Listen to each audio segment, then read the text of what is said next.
The newspapers called it the Fraterville Mine Disaster. A tragic number etched in history. 216 men and boys gone in an instant. But numbers are cold, and they can't tell you the real story.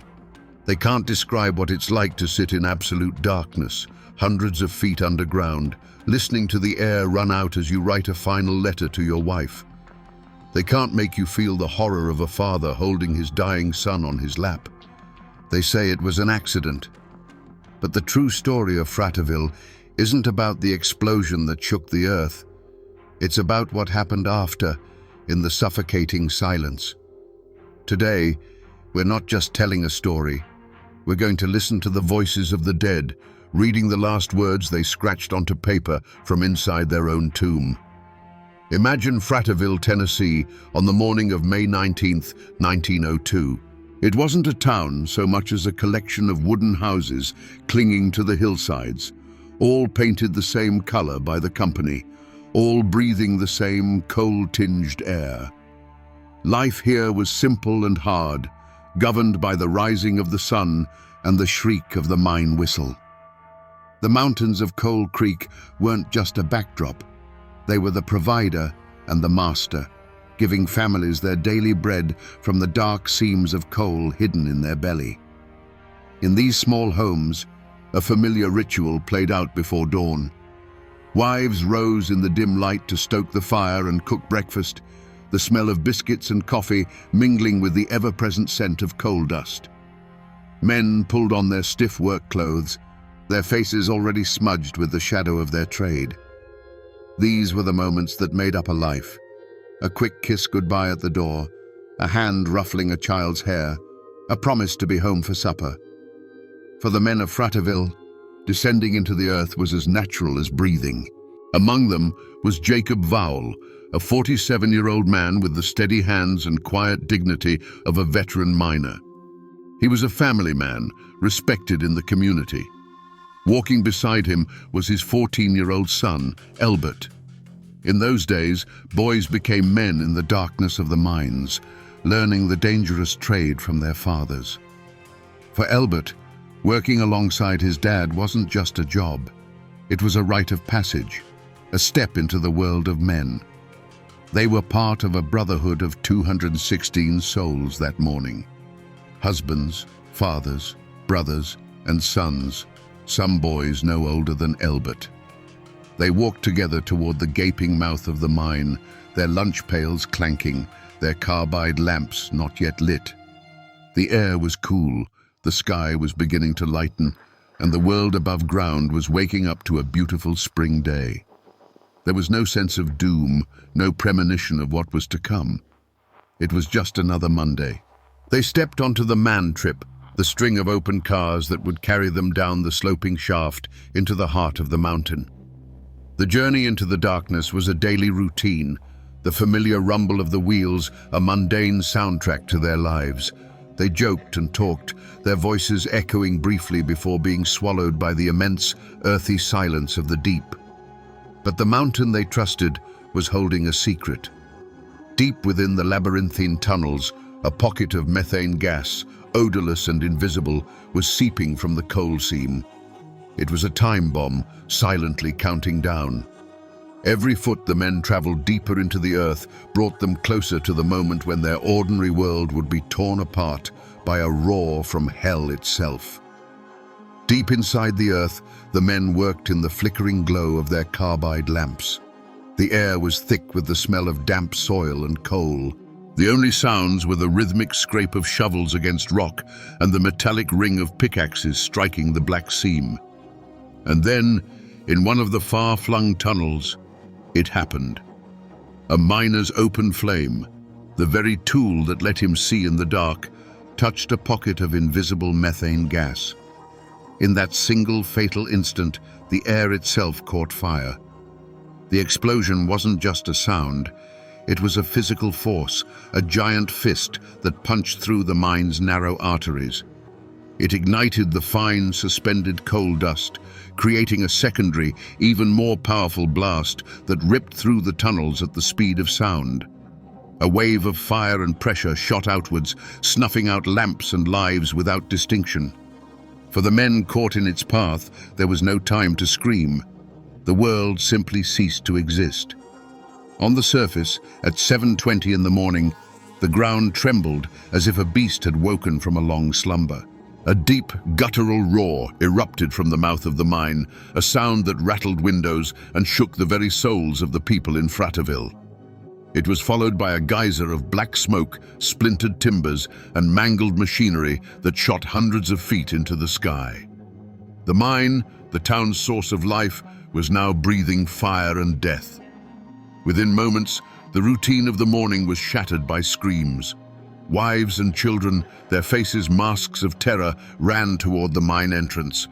But what they found was a vision from hell.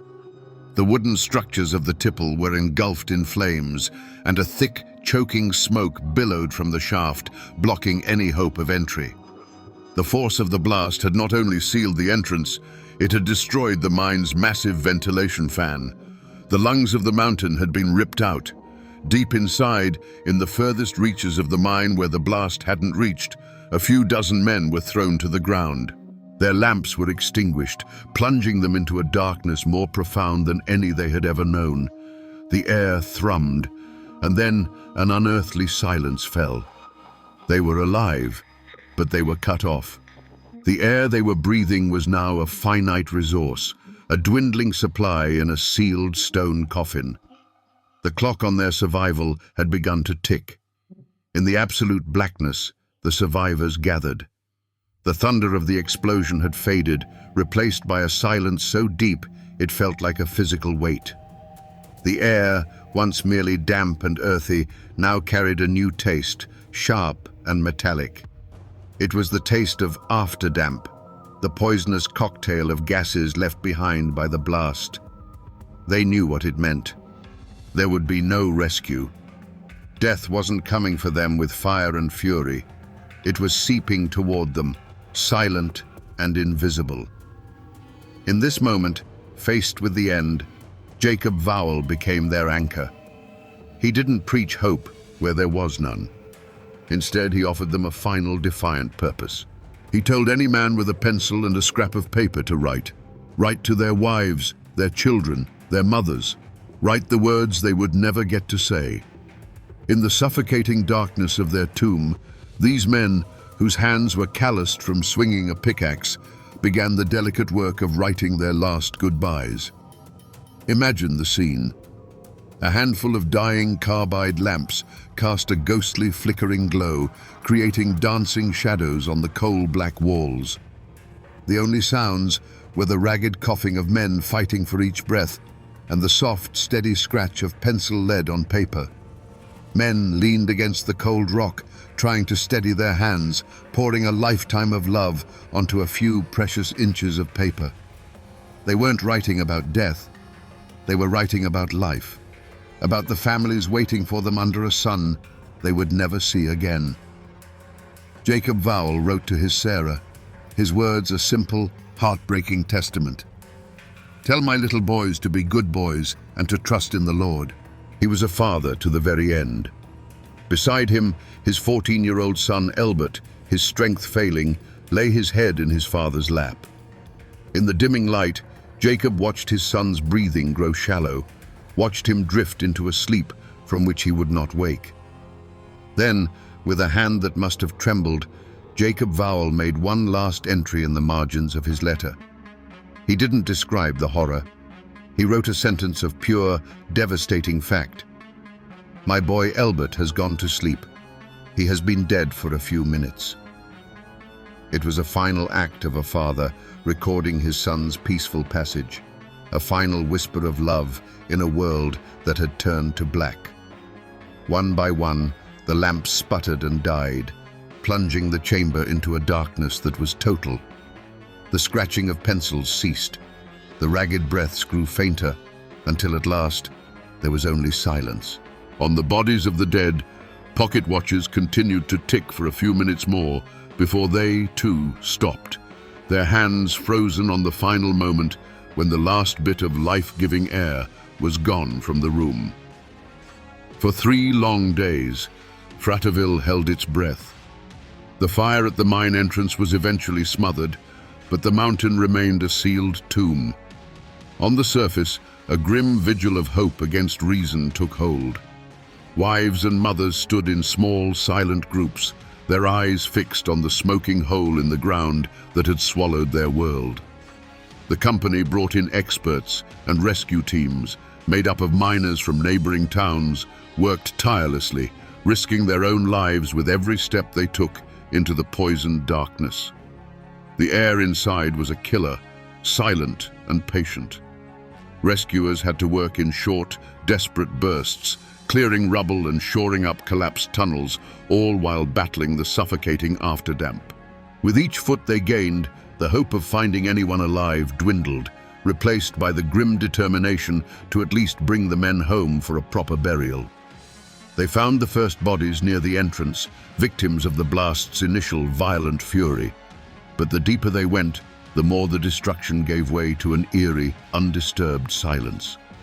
Finally, they reached the crude barricade of rock and clothing. They knew men were behind it. Carefully, they dismantled the wall, stone by stone.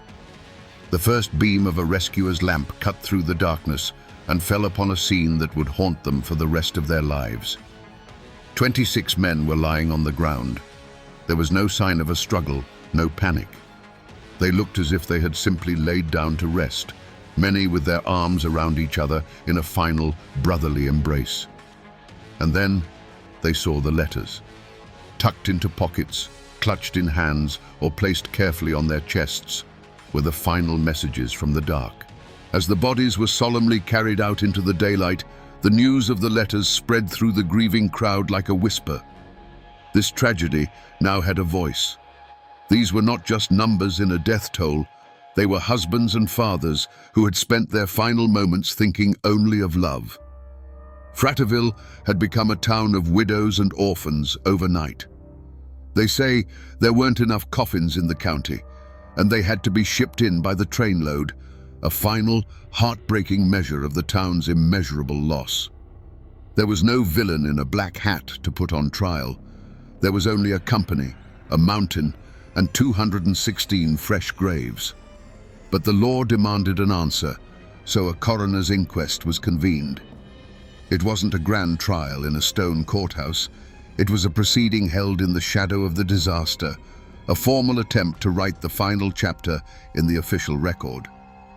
For the widows of Fraterville, it was a desperate, flickering hope for accountability. For the Coal Creek Coal Company, it was a matter of containing the damage. Company officials and their lawyers spoke in measured tones. They offered condolences and expressed deep regret. They spoke of the inherent dangers of mining, of the unpredictable nature of the earth. The explosion, they argued, was a tragic accident, an act of God that no one could have foreseen or prevented. They presented charts and testimony from their own experts, painting a picture of a well-run operation that had simply fallen victim to a terrible misfortune. Against this polished defense, who was there to speak for the dead? The miners' letters were their final testimony, but they were testaments of love, not of legal negligence. The living miners in the community, the ones who would need a job when the grief subsided, knew better than to speak out against the only employer in town. To accuse the company was to risk your own family's survival. So they stayed silent, their anger and their knowledge of the mine's gassy reputation a heavy, unspoken secret in the room. The verdict, when it came, was as cold and hard as a seam of coal. The coroner's jury concluded that the miners had died from an explosion of methane gas and coal dust ignited by an open flame. But crucially, they assigned no legal blame. No charges were filed. The company was officially cleared of any criminal negligence. They offered recommendations for the future, the use of safer lamps, better ventilation, but these were suggestions, not punishments. Was this justice? The law of men, the formal system of courts and inquests, had spoken. It had rendered its verdict in clean, legal terms. The company was not a murderer, but a victim of circumstance. But for the people of Fraterville, for the women who now had to raise their children alone, the verdict was just another form of violence. It was a confirmation that the lives of their husbands and sons were worth less than the cost of implementing stricter safety measures. The company walked away free, ready to rebuild and reopen the mine. The town, however, was handed a life sentence of loss and unanswered questions. The inquest provided an official cause of death, but it offered no comfort and no justice. It was a quiet, brutal lesson in the way the world worked in 1902. The law protected property and profit, while the mountains kept the men. The town of Fraterville never recovered. It couldn't. How does a town built around 216 men continue to exist when they are all gone? It became a town of shadows, a community of widows and orphans, where the sound of the mine whistle was replaced by a profound and lasting silence. In time, families moved away, houses fell into disrepair, and Fraterville, the bustling coal town, slowly faded from the map, becoming little more than a name in a history book. But the story didn't vanish completely. It's carved in stone. If you know where to look, you can still find the Leech Cemetery. There, in a large grassy circle, lie the graves of many of the miners. It's known as the Fraterville Miners' Circle, a silent, circular monument to a shared fate. Walking among the headstones is a chilling experience. Name after name, all followed by the same date of death, May 19th, 1902. It's a physical ledger of the price paid for coal. And yet, the most powerful trace of that day isn't made of stone. It's made of paper and pencil lead. The letters, Jacob Vowell's final words to his Sarah, Eugene Daniels's prayer for his children, they survived. They were carefully passed down, preserved in archives and museums, their faded script a direct line to the heart of the tragedy. They are not just historical artifacts, they are sacred relics. When you read them, you are no longer a spectator to history. You are in that darkness with them, listening to the very last words of men who knew they were about to die. The mine itself is long gone, its entrance sealed over, reclaimed by the patient green of the mountains. Most people who drive those Tennessee roads today have no idea they're passing a place where an American tragedy unfolded. But the mountains remember. They hold the silence of that sealed-off tunnel, the weight of the grief that soaked into this soil. They remember the roar, the smoke, and the long, agonizing wait that followed.